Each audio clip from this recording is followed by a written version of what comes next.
শিউলি, ও শিউলি, তুমি কি ঘুমিয়েছো? ঘুম কি আর চোখে আসে? টিনের চালে বৃষ্টির যে শব্দ, মনে হচ্ছে আকাশ ভেঙে মাথায় পড়বে। তুমি ঘুমাওনি?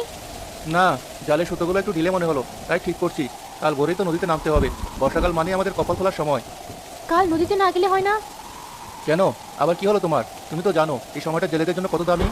জানি না, বুকের ভেতরটা কেমন যেন তোলপাড় করছে সন্ধ্যা থেকে। বাতাসের আওয়াজটা শুনেছো? মনে হচ্ছে কেউ কান্না করছে। আমার কথা শোনো, কাল যেও না। নদীটা আজ কেমন যেন অদ্ভুত লাগছে। তুমি বড্ড ভীতু শিউলি। আরে বোকা মেয়ে, এই শ্রাবণের বৃষ্টি তো জেলের ভাগ্য ফেরায়। নদী এখন ভরা, মাছেরা সব পাগল হয়ে আছে। কাল যদি না যাই তাহলে পেটের ভাত জুটবে কেমন করে? মহাজনের ঋণটা তো শোধ করতে হবে। বাতের চিন্তা আমি করি না। ঘরে যা চালটা আছে তাই দিয়ে 2 দিন পার করা যাবে। কিন্তু নদীটা আজ স্বাভাবিক না। ওটাকে আমার রাক্ষস মনে হচ্ছে। কেন জানি মনে হচ্ছে কাল কিছু একটা খারাপ ঘটবে। রাক্ষস হবে কেন? শোনো, গত হাটে একটা বড় কাতল মাছ হাতছাড়া হয়েছে। কাল যদি একটা বড় বোয়াল পাই তাহলে সব ঝামেলা মিটিয়ে দেবো। তখন তোমার জন্য একটা নতুন শাড়ি কিনবো। আমার শাড়ি লাগবে না। তুমি বোঝো না কেন? অভাব তো সারা জীবনে, কিন্তু জীবন গেলে তো আর ফিরে আসে না। জীবন যাবে কেন? আমি কি সাঁতার জানি না? নাকি এই প্রথম নদীতে নামছি? তুমি শুধু দোয়া করো, দেখবে দুপুরের আগে ফিরবো। বড় মাছ নিয়ে ফিরবো। তখন তোমার এই শুকনো মুখে হাসি ফুটবে। হাসি ফুটুক আর না ফুটুক, তুমি সুস্থ থাকলে আমি খুশি। কিন্তু সাগর, আবার কিন্তু? আচ্ছা যদি বিপদ আসে, যদি তুমি আর না ফেরো? বিপদ আসলে মোকাবেলা করবো। শোনো, জেলের বউ হয়ে এত ভয় পেলে চলে না। সাহস রাখো, হাল ছাড়তে নেই। জীবনটা হলো নদীর স্রোতের মতো, উল্টো দিকে সাঁতরাতে হয়। ঘুমাও এখন, ভোরে উঠতে হবে।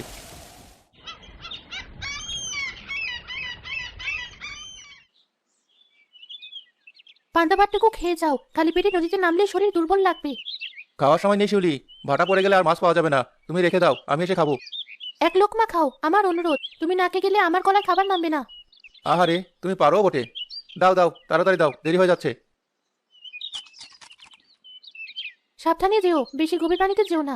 দেখো আকাশটা কেমন কালো হয়ে আছে। মেঘ ডাকলে পাড়ে চলে আসবে, লুক করবে না। ঠিক আছে ঠিক আছে, তুমি শুধু শুধু চিন্তা করো। আজ ফিরলে তোমাকে নিয়ে নদী পাড়ে বলবো। কতদিন আমরা ঠিকমতো কথা বলি না, তাই না? বর্ষাকালে নদীর পাড়ে বসা যায় নাকি? কাদা হবে তো। হোক কাদা, তুমি পাশে থাকলে কাদা জল সব ভালো লাগে। আমি আসছি, দোয়া রেখো।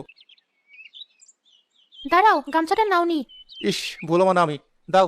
আসি শিউলি, ভালো থেকো। তাড়াতাড়ি ফিরো, মনের ভেতর কোটাচ্ছে। তুমি সাবধানে থেকো।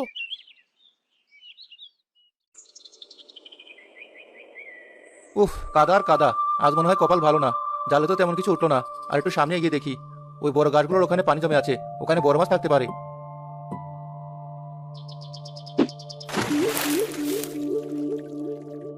কে? কিসের শব্দ? সাপ নাকি? ধুর, আমার মনের ভুল। হঠাৎ শিউলি ঘর থেকে সাগরের আর্তনাদ শুনতে পায়। শিউলি, মরে গেলাম। কে ডাকলো? সাগরের গলা না? মনটা এমন করছে কেন? যাই তো, একটু এগিয়ে দেখি। বিষ, কি জ্বালা। শরীরটা এমন অবশ লাগছে কেন? কেউ আছো? বাঁচাও। মতিন ভাই, সুরুজ ভাই, এ কোথায় আছো? তুমি এখানে পড়ে আছো কেন? কি হয়েছে? কথা বলো না কেন? মুখ দিয়ে ফেনা বের হচ্ছে কেন? সাপ শিউলি, কাল সাপ আমার পায়ে। পায়ে তো রক্ত। মতিন ভাই, বাঁচান। সাগরকে সাপে কেটেছে। কে কোথায় আছেন? ডাক্তার ডাকুন। কি হয়েছে? চিৎকার করছিস কেন? আরে সর্বনাশ, এত বিষাক্ত সাপের কামড়। সাগর, ও সাগর। মতিন ভাই, আমার দম বন্ধ হয়ে আসছে। শিউলি কোথায়? আমি আছি, তুমি চোখ বন্ধ করো না। তোমার কিছু হবে না, আমি বাঁধন দিচ্ছি। আর সময় নেই, বিষ মাথায় উঠে গেছে। শোনো, না, ওসব কথা বলো না। তুমি বাঁচবে, আমি তোমাকে মরতে দেবো না। হাল ছাড়বে না শিউলি, তুমি হাল ছাড়বে না। কথা দাও। আমি কথা দিলাম, কিন্তু তুমিও কথা দাও তুমি যাবে না। চোখ খোলো। সাগর, কথা বলো। শুনুন আপনারা, গ্রামের নিয়ম তো সবাই জানেন। আমাদের গ্রামে সাপে কাটা লাশ পোড়াও যায় না, কবরও দেওয়া যায় না। এটা যেহেতু সাপে কাটা অপমৃত্যু, একে বাসিয়ে দিতে হবে। আপনারা এসব কি বলছেন মাতব্বর চাচা? ও আমার স্বামী, ওকে আমি শেষবারের মতো একটু মাটিও দিতে পারবো না? আরে মেয়ে, বোঝো না কেন? সাপে কাটা লাশ মাটি দিলে গ্রামের অমঙ্গল হয়, মহামারী লাগে। তুমি কি পুরো গ্রাম ধ্বংস করতে চাও? ঠিকই তো। পুরনো নিয়ম ভাঙলে বিপদ আসবে। লাশ কলার ভেলায় বসাতে হবে, এটাই বিধান। কোন বিধান? কোথায় লেখা আছে যে মরা মানুষকে কলার বেলায় বাসাতে হয়? আপনারা আমাকে বোঝান। আমার সাগর কি কোনো পাপ করেছে? সে তো দিনরাত পরিশ্রম করতো। বেশি কথা বলো না শিউলি, এখন তোমার মাথা ঠিক নেই। গ্রামের মঙ্গলের জন্য এই সিদ্ধান্ত। ছেলেরা, তোমরা কলা গাছ কাটতে যাও, ভেলা বানাও। না, আমি এটা হতে দেবো না। পানির নিচে ওকে একা ভাসিয়ে দেবেন? ওর আত্মা শান্তি পাবে না। দোহাই লাগে চাচা, ওকে মাটি দিন। আপনারা তো নিষ্ঠুর হবেন না। তোমার জন্য তো ছেলেটা বললো, তুমি তো অলক্ষণে। সকালে বাধা দাওনি কেন? তোমার কপাল খারাপ। আমি বাধা দিয়েছিলাম, কিন্তু পেটের দায় এসে গেল। এখন দোষ আমার। আমারই সব গেল আর আপনারা আমাকেই দোষ দিচ্ছেন। আর তর্ক করো না, লাশ তোলা ভেলায়। শিউলি, শেষ দেখা দেখে নাও, আর পাবে না।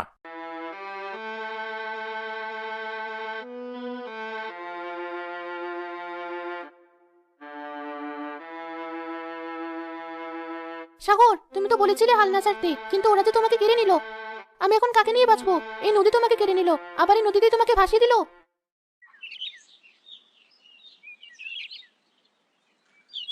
দেখেছো বুবু, মেয়েটার কপাল দেখো, স্বামী মরল সাপে কেটে, আর এখন বানের পানিতে ধানের জমিটুকুও ভেঙে নদীতে চলে গেল। হ্যাঁ, একেই বলে কপাল পোড়া। যার ঘরে যায় তার ঘরে চলে। অপয়া মেয়ে একটা, ওর ছায়া মারানোও ঠিক না। তোমরা আস্তে কথা বললেও আমি শুনি বুবু। অপয়া আমি নই, অপয়াই অভাব। আমার জমি গেছে, ঘর ভেঙেছে, কিন্তু আমি তো মরিনি, আমি বেঁচে আছি। এটাই হয়তো আমার শাস্তি। শিউলি, তুই এখানে বসে আছিস? ভাইজান, তুমি এতদিন পর বোনের কথা মনে পড়লো? খবর পেলাম তোদের এই অবস্থা। বানে তো সব শেষ। এই ভাঙা ঘরে থাকবি কেমন করে? চারদিকে তো শুধু কাদা আর সাপ খোপ। থাকার তো আর জায়গা নেই ভাইজান, সাগর নেই, জমিও নেই। চল আমার সাথে, বাপের বিটাই থাকবি। একা মেয়ে মানুষ, এখানে থাকা নিরাপদ না। আমি তো আছি। ভাবি কি মানবে? রিনা ভাবি তো আমাকে দেখতেই পারে না, বিয়ের পর থেকেই তো আমাকে সহ্য করতে পারে না। ওসব আমি দেখবো। তুই আমার বোন, রক্তের টান কি ফেলা যায়? চল, কাপড় চাপড় যা আছে গুছিয়ে নে, আমি তোকে নিতে এসেছি।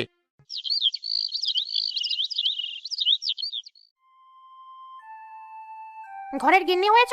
বেলা যে দুপুর হলো, কাজের কি কোনো নাম গন্ধ আছে, নাকি বসে বসে রাজরানীর মতো গিলবে? ভাবি, আমি তো ভোরে উঠে গোয়াল পরিষ্কার করেছি, উঠান ঝাড়ু দিয়েছি। এখন কি করব বলো? তুমি যা বলবে তাই করব। কি করবে মানে? রান্না চড়াও। আর শোনো, আমার ছেলের ধারে কাছেও যাবে না। কেন ভাবি? মন্টু তো আমাকেও ভালোবাসে, ও তো আমার ভাইয়ের ছেলে। ভালোবাসুক আর যাই হোক, তুমি হলে অপয়া, অলক্ষণে। তোমার ছায়া পড়লে আমার ছেলের যদি কোনো ক্ষতি হয়, ওই দিন তোমাকে দেখেই মন্টু আচারকে মাথা পাঠালো। তোমার নজর ভালো না। ভাবি, তুমি শিক্ষিত মানুষে এসব কি বলছো? বাচ্চা দৌড়াতে গিয়ে আচার খেয়েছে, এর মধ্যে আমার দোষ কোথায়? আমার কপাল খারাপ হতে পারে, কিন্তু আমার নজর খারাপ না। মুখে মুখে তর্ক করবে না। পরের বাড়ি থাকো, পরের দয়ে বাঁচো, আবার এত তেজ, তোমার লজ্জা করে না? কি শুরু করেছো তোমরা সকালবেলা? রিনা, থামবে তুমি? আমি থামবো কেন? তুমি তোমার এই অপয়া বোনকে বিদায় করো।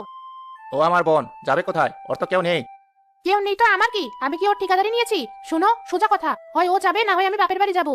ভাইজান, তুমি চুপ করে আছো কেন? কিছু তো বলো। তুমি না বলেছিলে রক্তের টান ফেলা যায় না? শিউলি, আসলে রিনা যা বলে, সংসারটা তো বাঁচাতে হবে বোন। আমার অবস্থাও তো ভালো না। বুঝেছি ভাইজান, রক্তের সম্পর্কের চেয়েও পেটের সম্পর্ক বড়। ওর কথার উপরে তোমার কথা নেই। ঠিক আছে, আমি যাচ্ছি। তোমার সংসার সুখের হোক। আমি চাই না আমার জন্য তোমাদের সংসারে আগুন লাগুক। তুই কোথায় যাবি? হাতে তো টাকা পয়সাও নেই। যার সাথে সৃষ্টিকর্তা আছে তার সব আছে। ভিক্ষা করবো না, চুরিও করবো না। সাগর বলেছিল হাল না ছাড়তে। আমি আমার পথ দেখে নেব। তোমরা ভালো থেকো।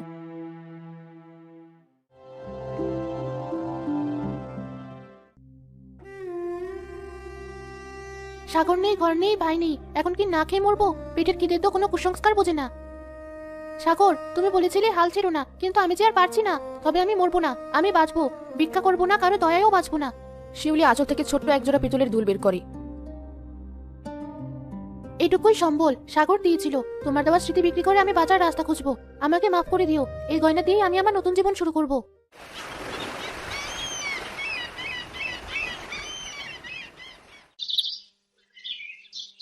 কানে দুল বিক্রি করে এই করে টাকা পেলাম। এই দিয়েই শুরু করতে হবে। ও মেয়ে, তুমি কি চাও? অনেকক্ষণ ধরে দাঁড়িয়ে আছো, কিছু কিনবে? চাচা, আমাকে একটা চায়ের কেটলি আর কিছু চায়ের কাপ দিন। চায়ের কেটলি দিয়ে কি করবে? বাড়িতে মেহমান এসেছে। না চাচা, আমি দোকান দেবো, চা বিক্রি করব। দোকান দেবে তুমি? মেয়ে মানুষ হয়ে বাজারে রাস্তায় চা বিক্রি করবে? লোকে কি বলবে? গ্রামের মানুষ কি এটা মেনে নেবে? লোকে তো কত কিছুই বলে চাচা। লোকে কি আমার খিদে মেটাবে? সম্মান দেবে? দেবে না। আমার পেটের জ্বালা আমারই। লোকে কি বললো তাতে আমার পেট ভরবে না। সাহস আছে তোমার, কিন্তু এই সমাজ কি মেয়ে মানুষের দোকান মেনে নেবে? অনেক কথা শুনতে হবে তোমাকে। সমাজকে মানাতে হবে চাচা। আমি তো খারাপ কাজ করছি না, আপনি জিনিসগুলো দিন।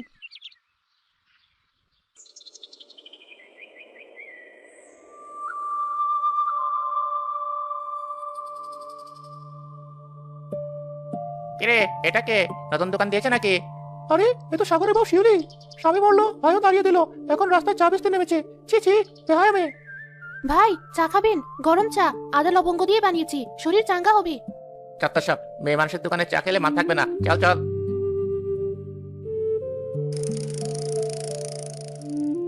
বুবু, এক গ্লাস পানি দেবে? খুব পিপাসা পেয়েছে, রোডটা খুব কড়া। পানি কেন ভাই? এক কাপ চা খাও। টাকা না থাকলে পরে দিও, তোমার মুখটা শুকিয়ে গেছে। টাকা আছে বুবু, দাও এক কাপ দাও। ভোরে বের হয়েছি, পেটে দানা পড়েনি। বাপরে, কি বানিয়েছো বুবু, শরীরটা একদম জুড়িয়ে গেল। এবং চা তো বাজারে বড় দোকানেও পাই না। কি দিয়েছো এতে? ভালো লেগেছে ভাই, সামান্য মশলা আর যত্ন দিয়ে বানিয়েছি। খুব ভালো হয়েছে, কাল থেকে আমি এখানেই চা খাবো। আমার সাথে আরো কয়েকজন নিয়ে আসবো, তুমি চিন্তা করো না। এসো ভাই, আমার দোকান তো তোমাদেরই। এই দোকান আমার বাঁচার স্বপ্ন।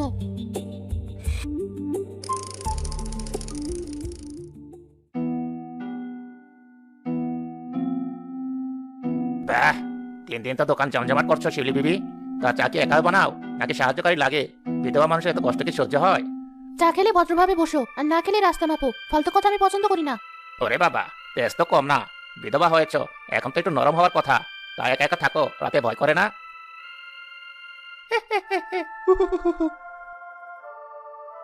তোফাজ্জল, মুখ সামলে কথা বল। আমি স্বামী হারিয়েছি, মেরুদণ্ড হারাইনি। তুই যদি আরেকটা বাজে কথা বলিস, এই জ্বলন্ত লাকড়ি দিয়ে তোর মুখ পুড়িয়ে দেবো। আরে আরে, রাক্ষস তো কেন? একটু মজা করলাম। মজা তোর দোস্তদের সাথে করবি, আমার সাথে না। এটা আমার রুজি রোজগারের জায়গা, এখানে ভদ্রলোকেরা আসবে। তোর মতো ছোট লোকদের জায়গা এখানে নেই। তুই আমাকে ছোট লোক বললি? দেখবো তোর দোকান কেমন করে চলে। আমি তো ফাজল, এই এলাকার বাঘ। আমার সাথে টক্কর? তুই বাঘ হওয়ার শিয়াল হ, আমার দেখার সময় নেই। চা খেলে খা, না হলে ভাগ। রাস্তা ওদিকে। এই চল তোরা, এর তেজ ভাঙতে হবে। চৌধুরী সাহেবের কানে কথাটা তুলতে হবে। রাস্তার উপর দোকান দিয়ে পরিবেশ নষ্ট করছে। একে গ্রাম ছাড়া না করলে আমার নাম তো ফাজল না।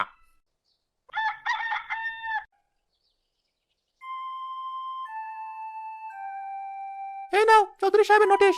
কিসের নোটিশ? আমি তো পড়তে পারি না, তুমি পড়ে শোনাও। লেখা আছে আগামী 24 ঘন্টার মধ্যে এই দোকান সরাতে হবে। রাস্তার পরিবেশ নষ্ট হচ্ছে, ভদ্রলোকদের চলাচলের সমস্যা হচ্ছে। চৌধুরী সাহেব কালই এই জায়গা খালি দেখতে চান। পরিবেশ নষ্ট হচ্ছে নাকি একজন অসহায় মেয়ে ভিক্ষা না করে খেটে খাচ্ছে সেটা চৌধুরী সহ্য হচ্ছে না? ওসব আমি জানি না। হুকুম তামিল না করলে কাল লাঠিয়াল এসে দোকান ভেঙে দেবে। লাঠিয়াল আসুক, আমিও দেখবো কার কত জোর। আমার হারানোর কিছু নেই, তাই ভয়ও নেই। কে কে আসছে অনুমতি ছাড়া? আমি শিউলি, সাগরের বউ। ও, সেই চায়ের দোকানি। তোমাকে তো নোটিশ পাঠিয়েছি, দোকান সারাওনি কেন? আমার হুকুমের কি কোনো দাম নেই? চৌধুরী সাহেব, হুকুম দেওয়ার আগে একটু বিচার করা লাগতো না? আমি কি আপনার জমিতে দোকান দিয়েছি? ওটা তো সরকারি রাস্তার ঢাল। আবার জমি না হলেও এটা আমার এলাকা। রাস্তার মোড়ে মেয়ে মানুষ দোকানদারি করবে, এটা দৃষ্টিকটু। গ্রামের সম্মান নষ্ট হয়, বাইরের লোক কি বলবে? সম্মান? যেদিন আমার স্বামী সাপের কামড়ে মরলো, তখন আপনাদের সম্মান কোথায় ছিল? লাশটা যখন কলার বেলায় ভাসিয়ে দিল, তখন সমাজ কোথায় ছিল? যেদিন পানি আমার ঘর ভাসলো, ভাই আমাকে বের করে দিল, তখন আপনারা কোথায় ছিলেন? এক মুঠো চাল নিয়ে কি কেউ এসেছিলেন? গলার স্বর নিচু করো। আমার সামনে দাঁড়িয়ে চিৎকার করে কথা বলার সাহস পাবো কোথায়? সাহস পাই সততায়। আমি চুরি করি না, কারো কাছে হাত পাতি না, সারাদিন আগুনের তাপে পুড়ে চা বানাই। এটা যদি পাপ হয় তবে আমি পাপী, কিন্তু পেটে লাথি মারার অধিকার আপনার নেই। বের হো, বের হো আমার বাড়ি থেকে। কাল যদি দোকান দেখি তাহলে মাটির সাথে মিশিয়ে দেবো। আমিও দেখবো, সৃষ্টিকর্তা আছে, আর আছে আমার 2 হাত। আমি ভয় পাই না।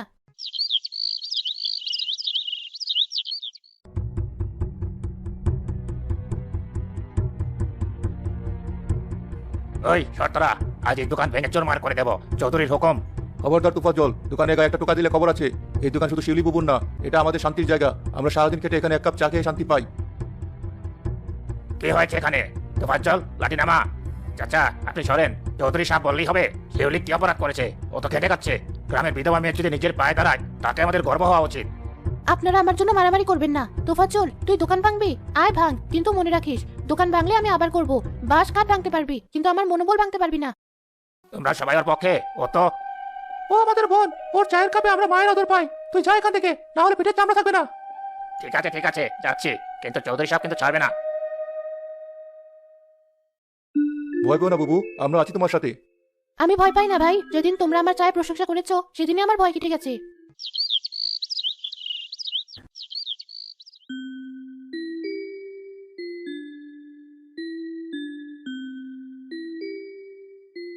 রতন, পড়া হয়েছে? অঙ্কটা পেরেছিস? হ্যাঁ বাবু, তুমি তো স্কুলে যাওনি, তাও এত সুন্দর হিসাব বুঝো কেমন করে? জীবন শিখিয়েছে, জীবনের হিসাব বইয়ের হিসাবের চেয়ে কঠিন। ভালো করে পড়, বড় মানুষ হতে হবে, মানুষকে সম্মান করতে শিখবি। শিউলি, ভাইজান, তুমি এই অবস্থা কেন তোমার? তোমাকে তো চিনতেই পারছি না। আমাকে মাফ করে দে বোন। সেদিন তোকে তাড়িয়ে দিয়েছিলাম। সৃষ্টিকর্তার মার দুনিয়াতে খেলাম। রিনার বড় অসুখ, আমার চাকরি নেই, ঘরে খাবার নেই, আমরা খুব বিপদে আছি। বসো ভাইজান, অতীতে ফিরে গিয়ে লাভ নেই। মানুষ ভুল করে, আবার মানুষই শুধরায়। তুই আমাকে ফিরাবি না? আমি তোর সাথে কত খারাপ ব্যবহার করেছি, তুই আমাকে ঘৃণা করিস না? ফিরাবো কেন? তুমি তো আমার ভাই। সাগর বলতো হাত ছাড়তেই নেই, আমি তো সম্পর্কের হালও ছাড়িনি। আর ঘৃণা বসে রাখলে নিজেরই কষ্ট বাড়ে। এই নাও, চা খাও। সাগর, দেখেছো, আমি হাল ছাড়িনি। কাঁঠালবাগান গ্রাম এখন আর আমাকে অপয়া বলে না, সবাই বলে শিউলি বুবু। এই দোকান শুধু চা বিক্রির জায়গা নয়, এটা আমার মাথা উঁচু করে বাঁচার দলিল।